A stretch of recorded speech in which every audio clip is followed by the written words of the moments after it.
crianças negras vivenciam o racismo desde muito cedo. Existe um tipo de racismo brasileiro, que é aquele que todo mundo assume que existe, mas ninguém pratica. Esse vírus do racismo é muito difícil acabar.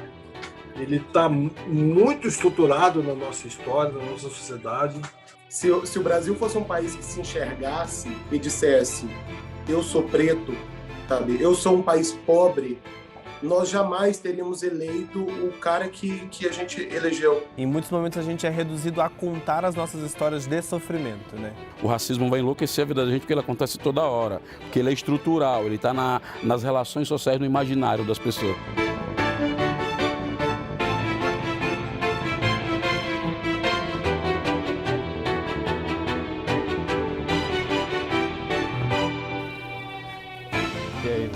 Tudo bem, joia? Tudo certo aí, né? Ora, lindo.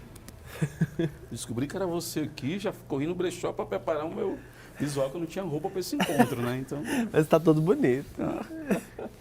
E aí, Fred José, como é que tá, cara? Tudo bem? Tudo bem. João, como é que você tá? Tudo bem? Tudo bem. Ótimo, tudo ótimo, joinha. Olá, eu sou Luiz Felipe Dávila, cientista político, fundador do CLP, o Centro de Liderança Pública. Em parceria com o Estadão, este é mais um episódio da série O Lado D.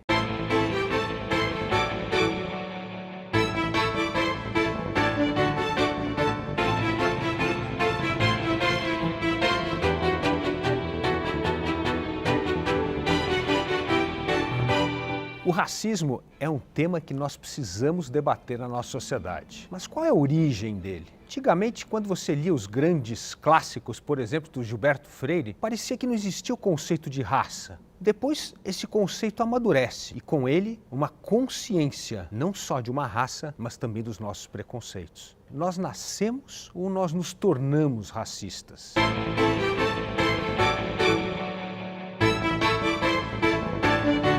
Esse é o tema que hoje eu convido você para participar dessa conversa com duas grandes figuras. Preto Zezé, presidente da CUFA, da Central Única das Favelas, que vem fazendo um trabalho extraordinário nessa pandemia. Parabéns, hein, Preto Zezé, pelo teu trabalho. Possibilitar, por exemplo, pegar os negócios de gente preta e botar dinheiro. Porque o Emicida, ele levantou, o Emicida, ou o Condizila, ou o Dex, levanta a empresa dele por conta própria, no braço. Estão segurando o Brasil nas costas, pagando uma alta taxa tributária que deveria ser isento pelo tanto que o país os deve. E o João Pedrosa, que além de ex-BBB que todo mundo conhece, ele é professor. Uma das profissões que tem que ser mais valorizadas no país para a gente sair dessa situação que nós nos encontramos hoje de enorme desigualdade social. E aí na hora de colocar a peruca, o Rodolfo falou assim, nossa, meu cabelo tá igualzinho do João. Que eu fiquei pensando, tipo... Cara, eu não sou um homem das cavernas só porque o meu cabelo é desse jeito, entendeu? Muito bem-vindo, Muito obrigado. João, muito bem-vindo, Preto Zezé, para nosso bate-papo. Essa consciência da raça, quando é que isso começa a surgir em vocês? Quando que vocês descobriram ou internalizaram esse conceito forte de raça? Olha, eu sou filho de uma mãe branca e de um pai negro. Então, desde pequeno, dentro da minha casa, meus pais sempre falaram para mim, você é negro, você precisa saber disso, porque é isso que você vai encontrar lá fora. Então, por mais que fora da minha casa as pessoas ao mesmo tempo sempre viraram para mim e falaram, olha João, você não é tão negro assim, né? Porque sempre acontece isso, né? Na minha família, eles sempre falaram pra mim, tipo, você precisa reconhecer isso, porque é reconhecendo isso que você vai conseguir se defender. Que eu costumo dizer que as crianças negras vivenciam o racismo desde muito cedo. Eu acho que é um processo de reconhecimento que ele está sempre existindo, né? Ele não tem um marco único que fala, foi nesse momento. Ele está sempre acontecendo e sempre sendo ressignificado. Ô Zezé, o que o João está dizendo aqui que teve um estalo para ele, assim, o pai dele chegou e falou, cara... Você é preto, então você tem que ter essa consciência aqui desde cedo. Não foi que você foi descobrindo, isso veio da sua casa, né? Veio ali um sinal forte, né? E como é que foi com você? Comigo foi aos 15 anos de idade, porque tem uma coisa com racismo no Brasil que é um apagamento histórico e a construção de um enredo em que a gente some de tudo, né?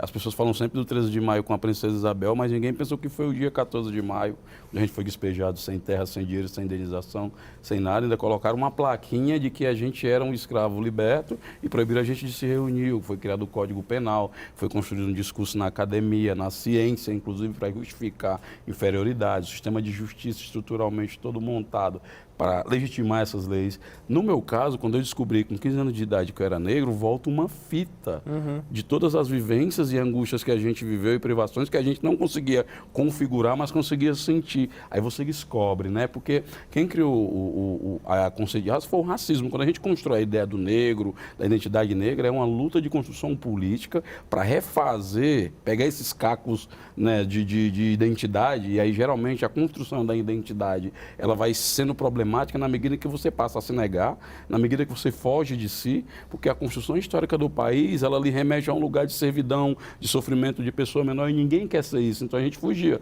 Antes dos meus 15 anos, a gente era marrom, bombom, moreno e tal, e essa discussão de que você é mais ou menos preto, só acontece com a gente, Dávila, porque se você entrar com seus amigos brancos, ninguém vai discutir se você é um branco gelo, um branco neve, um branco fosco. Não existe esse debate entre os brancos, isso é um debate pra gente. Então, até definir a nossa identidade, a nossa humanidade, é uma coisa estranha e eficiente do racismo brasileiro. Existe um tipo de racismo brasileiro, que é aquele que todo mundo assume que existe, mas ninguém pratica. Se a gente fizer uma pesquisa aqui entre nós e perguntar quem acredita que existe racismo no Brasil, todo mundo vai levantar a mão e concorda. Quando você volta, quem é racista? Ninguém levanta a mão. Então a pergunta é, onde a gente esconde o nosso racismo? E às vezes isso que você fala é muito da gente saber também identificar o racismo, né? Sim.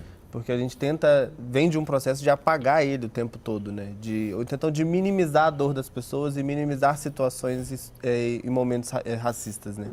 Então acho que a gente precisa realmente saber identificar na nossa fala, na nossa casa, na mesa de bar, em todos os lugares que a gente estiver, saber identificar e revidar no momento, né? Assim, porque eu acho que é esse processo que precisa ser feito. Eu acho que o fundamental é você entender no debate sobre racismo no Brasil que é o país que mais traficou escravizados da África. Quando você pensa numa sociedade escravocrata, você entende o porquê existem em apartamentos, existe uma sala, um quarto e um quartinho de empregado. Você entende o fenômeno no Brasil, que só no Brasil tem, do elevador social e elevador de serviço. Você entende, por exemplo, quando você entra no supermercado de classe média, da elite, e quem está empurrando o carrinho é a empregada. Quem está dirigindo o ônibus é um negro. É muito difícil você negar a herança que a escravidão deixou no Brasil até hoje, essa marca. Peço desculpas aos meus convidados. Favelado, metido a besta, um pé rapado, metido a besta, que acha que pode ser um comensal de gente como nós. Agora, tem uma coisa muito legal na experiência de vocês dois. Vou começar com o Zezé aqui, que tem um negócio legal. Você sempre diz uma coisa que me chama a atenção, assim, não adianta só reclamar, você precisa transformar isso em fato. E o que vocês conseguiram fazer com a CUFA, mostrar que tem empreendedorismo na favela, que tem coisas incríveis, como nasceu o hip hop, vocês ali como empresariando esses talentos, isso despertou um outro mundo que quase que chocava com um conceito antigo que você tem de racismo e de raça. Me conta como é que foi a tua estratégia que eu falo assim do poder suave, em vez de inventar um confrontamento, é o poder suave. Você foi mostrando um outro lado inacreditável que existia lá, que o outro mundo não conhecia fora do gueto. Como é que é isso? É porque existe uma construção porque no dia 14 nós fomos despejados, né? Na rua, jogado na rua. Então, para onde que a gente vai? Vai para as favelas. Então, majoritariamente, a população das favelas são negras. Então, tem um misto de pobreza com racismo aí que coloca a gente nesse lugar. O que a gente pensou? As pessoas vêm falar de sofrimento, de problemas para nós, de dificuldade. Nós somos doutor em tragédia, PhD em desgraça e professores, né, doutorados em vida e dificuldade. Então, isso não é novidade para nós, né? Não é à toa que as grandes conquistas dessa época, desse ano, na arena racial, elas se dão no pior ano da humanidade. As pessoas não entendem como está acontecendo isso diante dos números brasileiros. Então, o que a gente pensou? transformar o estigma em carisma, eu acho que é a primeira estratégia para a gente poder abordar de maneira diferenciada. Aí tem uma nuance diferente dos americanos. A segunda é como é que a gente possibilita o protagonismo de pessoas pretas numa agenda que não está resumida só a racismo. Eu não quero ser chamado para discutir só racismo. Às vezes eu falo, porque você vem só para a agenda de racismo, porque infelizmente a sociedade ainda impõe somente essa janela para a gente abrir e botar a cara, mas a partir dela eu trago outras questões, né? E a outra foi a gente poder perceber a potência que existe nesses territórios com essas pessoas, mesmo nessa situação. Às vezes as pessoas falam, o Zezé morou na rua, viveu isso, comeu lixo, agora está aí presidente da CUFA, posse na SEG da ONU. Eu acho que o exercício não é de reconhecimento da meritocracia, como se a maioria dos meus pares não chegaram porque não quiseram. O exercício é o contrário. Se o Zezé não tivesse passado as privações, as perdas, a dificuldade, perder a infância trabalhando moleque na rua, minha mãe sofrida segurando uma onda total, protegendo a gente, onde é que o Zezé estaria? A gente deveria fazer o exercício contrário. Não é onde ele chegou, onde é que ele estaria se não tivesse passado por isso. Porque senão a gente cai sempre num debate, que eu estou vendo, inclusive agora é mais atual, de que a gente negra só pode ser reconhecida depois de passar por um processo enorme de sofrimento. O Big Brother, inclusive, foi uma coisa muito disso, né? O Lucas já era um grande talento, já era um menino bacana. João já era um professor, mas a população passa a se solidarizar, a sentir quando a gente passa por um processo de violência pública violenta. Não, a gente tem que lutar para ser reconhecido pelas nossas habilidades e competências. Isso que você fala é muito interessante, assim, porque em muitos momentos a gente é reduzido a contar as nossas histórias de sofrimento, né? Então você pode estar numa conversa, num diálogo, numa entrevista ou qualquer outra situação.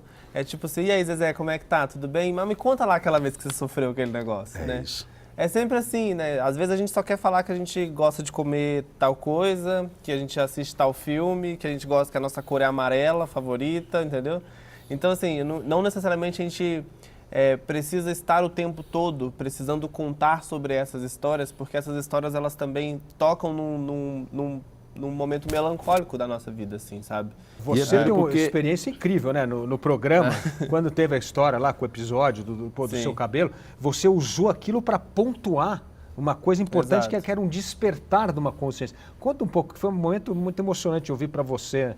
Sim. Naquele episódio. Eu acho que foi exatamente isso agora, assim, que é um sentimento que me vem de cansaço, sabe, de esgotamento, assim. Acho que chega, não aguento mais, assim, é sempre a mesma coisa, sempre a mesma coisa.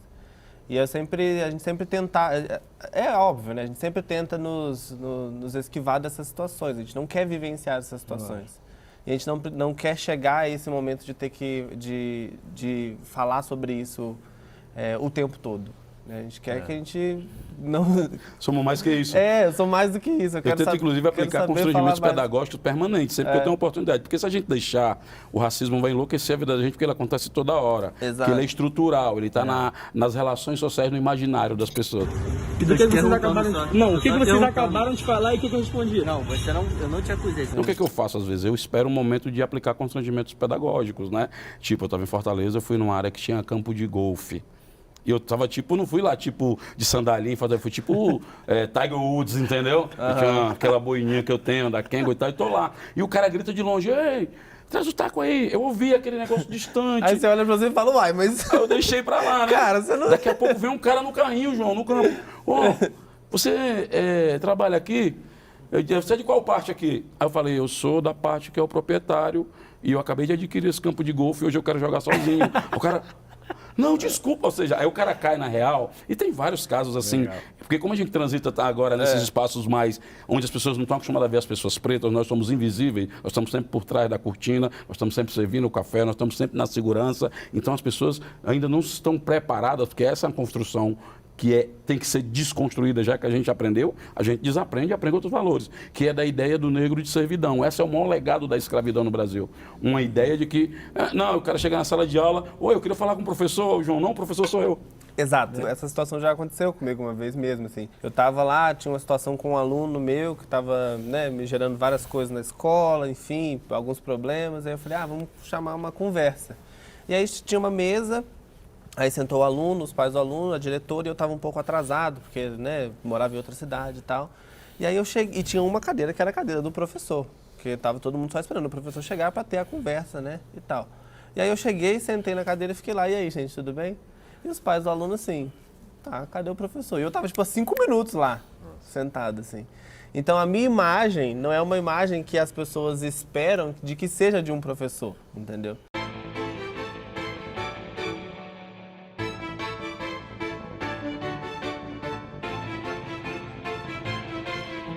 A primeira coisa que eu diria é: vai fazer terapia, porque não se resolve as coisas jogando elas para debaixo do tapete. Se resolve as coisas assumindo os seus BOs e criando políticas que resolvam a cagada que foi feita no passado. Mas a grande questão é que, geralmente, pessoas que precisam muito fazer terapia precisam fazer para parar de causar dor no entorno. Então, o Brasil precisa fazer terapia para parar de causar tanta dor e fingir que não é com ele, que não foi ele, foi sem querer.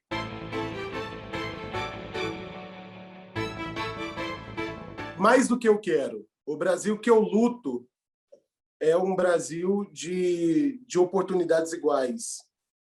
É um Brasil de verdade.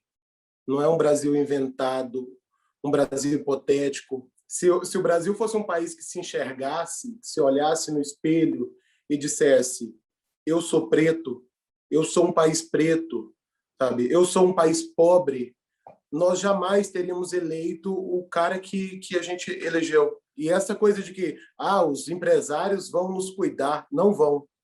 Tá? O povo preto já foi propriedade de empresários e não foi cuidado. Então, eu acho que o que a gente precisa agora é Estado cuidando com carinho, porque o povo preto nunca foi cuidado. Então, o Brasil que eu quero é um Brasil onde o povo preto é cuidado, onde o povo pobre é cuidado e tem as mesmas oportunidades daquele 1% da nossa população. Uma coisa importante, a pandemia, né, Zezé, está furando um pouco outra bolha, a bolha de enxergar com a realidade nos lugares onde se mais sofre no Brasil. 20 milhões de pessoas voltaram à pobreza e muitos deles, evidentemente, pretos. Mas isso criou também uma conscientização do outro lado que não dá para só cruzar o braço e esperar o Estado.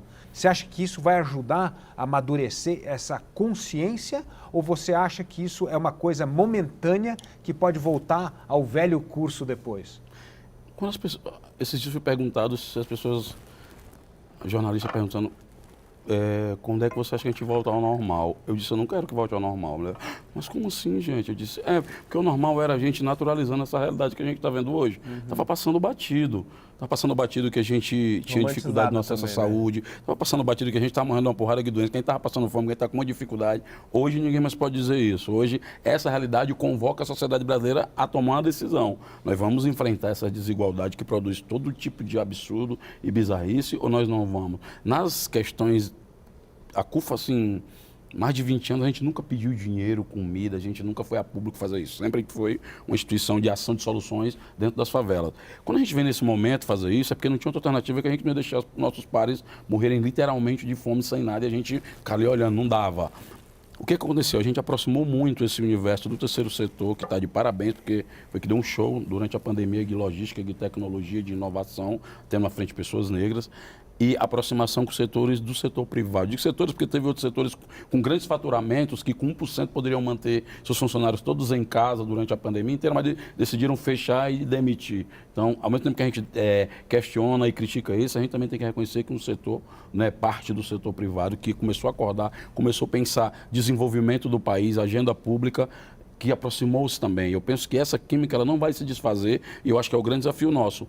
Não deixar este momento de aproximação e geração dessas tecnologias e soma desses saberes se tornar um evento, mas um movimento permanente. Porque nós vamos precisar já juntar os cacos de crianças e jovens que estão há mais de um ano fora da escola, que tem jovens que acham que nem precisa mais da escola, de pessoas que estão com sequelas no ponto de vista de saúde, porque as consultas eletivas elas foram canceladas para tratar só de Covid. E hoje, os sobreviventes do Covid estão com sequelas neurológicas, de locomoção respiratória, não tem dinheiro e não tem saúde. Então, assim, há uma tarefa a fazer quando isso tudo baixar um pouco, né? Então, eu penso que esses setores continuarão juntos para a gente pensar qual vai ser a agenda de país. Eu acho que é legal, porque constrói, sabe o que, Dávila? Que eu penso, esse momento é virtuoso porque ele vai retornar a agenda pública do país para a mão da sociedade e não botar na mão de um salvador da pátria ou de um falso herói ou dos políticos, mas os políticos serão pautados pela agenda que a sociedade manda. E essa é a função da política, a defesa dos interesses. Estamos organizados e vamos defender os nossos. Se Deus quiser, você está completamente correto. Então eu queria agradecer mais uma vez, Preto Zezé e João, pela participação Obrigado. aqui no programa.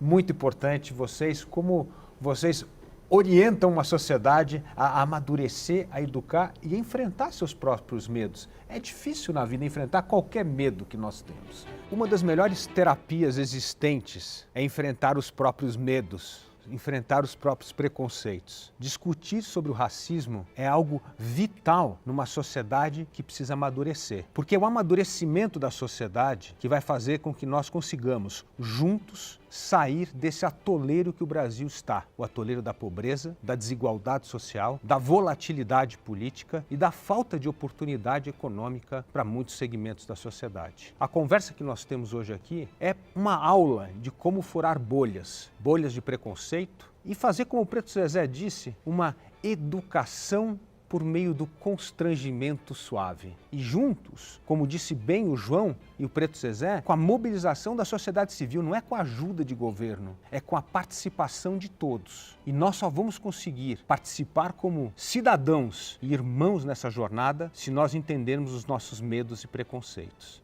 Portanto, o racismo também faz parte do nosso subdesenvolvimento mental e nós precisamos enfrentá-los porque por trás dele estão os outros problemas sociais e estruturais do país. E é assim que vai amadurecer a democracia, a política e a sociedade.